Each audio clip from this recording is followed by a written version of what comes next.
welcome back to my channel. So on this video I'm going to be showing you how to make this delicious egusi soup. Yes, this egusi soup is very delicious, perfect for all kind of occasion. I hope you will give it a try, and yeah, let's get to the ingredients.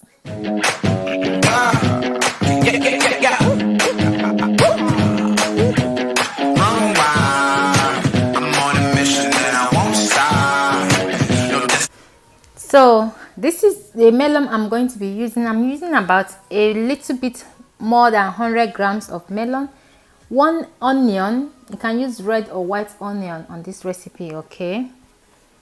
So crayfish and some smoked catfish. You can use any fish, stockfish, anything of your choice, guys. And I'm going to be using 1 nut cube for this recipe as well. And here I have the spinach, and I'm also going to be using dry bitter leaf, frozen dry bitter leaf. And here is salt, that is spinach and pepper, oil, red oil as well. Okay, I'm using red oil on this recipe. And I also have another egusi soup without red oil. So I'm also going to be using red bell pepper for this as well. So those are the ingredients I'm going to be using. I'm going to still list them down at the description. So the first thing I'm going to do, the egusi is washed already, so I'm going to add them into my blender, and I'm going to blend them with onion, which I did not show on this video. So I'm going to blend the egusi, the red bell pepper, onion, and 1 red chili pepper. So with a little bit of water, I'm just going to blend all together until they form cream, which you're going to be seeing the consistency, okay?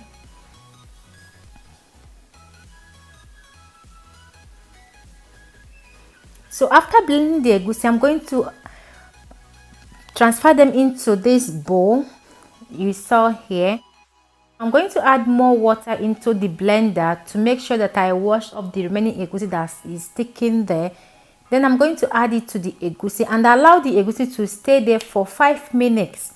Just there, stir them and allow it to stay for 5 minutes, okay? So yeah, moving over to the cooking.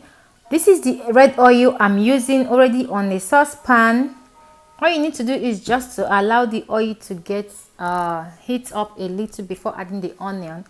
And now I'm adding the onion into the oil, and I'm going to allow the onion to cook down for 2 minutes, or you can allow it to cook more or less than that, but I'm going to stir them continuously while they are cooking. So yeah, after the onion have cooked down the way I want, I'm going to go ahead to add the egusi into the oil and the onion. I'm going to be using frying method here, and this frying method is so good if you are the type that has a restaurant or during occasion. Name them, because it helps the egusi to rise, like to, if you have the patience to follow the process. So after adding the egusi into this oil, I'm going to continue to stir them until this very water is dry.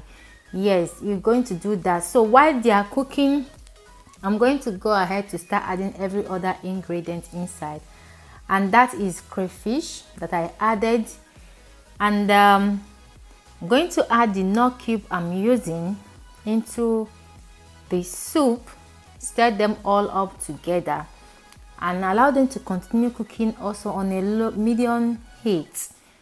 So that is what I'm going to be doing, guys.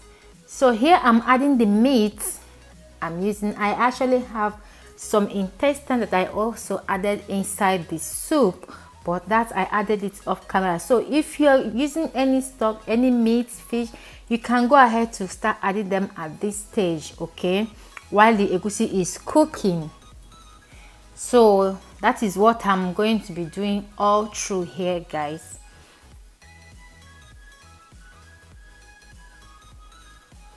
Here I'm adding a little bit of salt. Minimize the salt if you don't like salt, but if you are the type that loves salt, you go ahead and just add the salt to your own taste. I'm testing the soup now if the salt is enough, and the salt is enough. I actually covered it for 2 minutes, and now it's open. I stirred it and covered it back again. So like I said, I'm using some of the intestine to cook this, so I've already added it inside the egusi and go ahead to stir them up. As you can see, the water have started drying up, as you can see there, and that is me adding the smoked catfish that I'm using.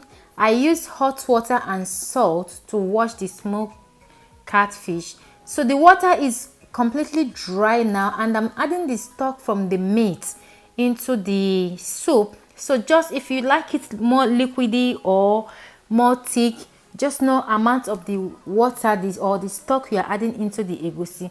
So now I'm throwing in the frozen dry bitter leaf that I have. So I'm going to be using bitter leaf and spinach for this recipe because it balances the taste. I love the taste it gives so much. So after then, I'm just going to stir them up and put the lid on again to allow it to continue cooking for another 2 minutes. Yes guys, so here after 2 minutes, as you can see, they are really boiling so hard. So I just took up the lid and giving them a good stir, and to make sure that this bitter leaf I threw inside is defrosted, and yeah. And here is me adding the spinach after 2 minutes of adding the bitter leaf. So after adding the spinach, I'm just going to stir them all up together because I don't want the spinach to overcook. So I'm just going to stir them and allow them without covering them. Just allow them there for another 2 minutes on a low heat, and that is it. The soup is cooked. This soup is delicious, guys. You should give it a try. I'm telling you, if you can fry the egusi with the first set of water until dry before you add the stock, you will enjoy this soup. I hope you give it a try.